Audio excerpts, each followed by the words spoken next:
পেটৰ ভোকত জীৱ-জন্তু পেটৰ ভোকত জীৱ-জন্তু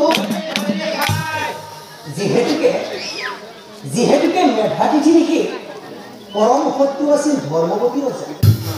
আৰু সেইকাৰণে দানৱে প্ৰথমতে কি কৰিলে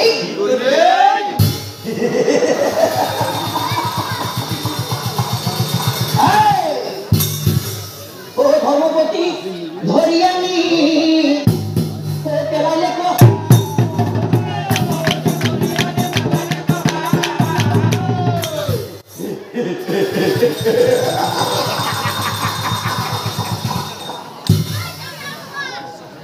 প্রভুর মুখে কি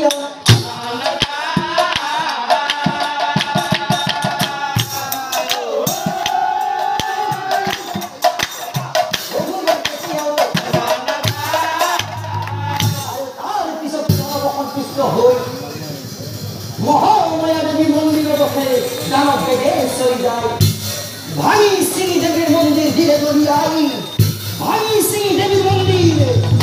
দরিয়াই ও কাণ্ড দেখি মহামায়া ও প্রভাব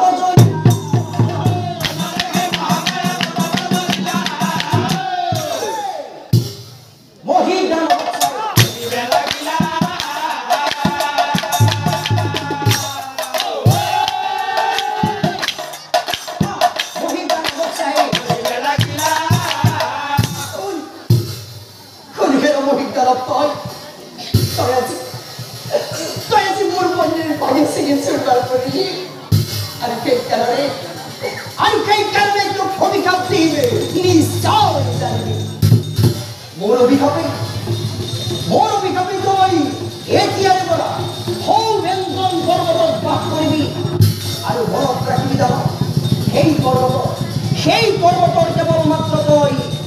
এক প্ৰহৰ পথৰ বেহে কেৱল তই অধিকাৰী আৰু যিদিনাই তোৰ সীমাৰ পৰা তই বাহিৰ হবি যিদিনাই তোৰ সীমাৰ পৰা তই বাহিৰ হবি সেইদিনাই তোৰ মৃত্যু হ'ব নিশ্চয় পৰম শ্ৰদ্ধাৰ নামধৰি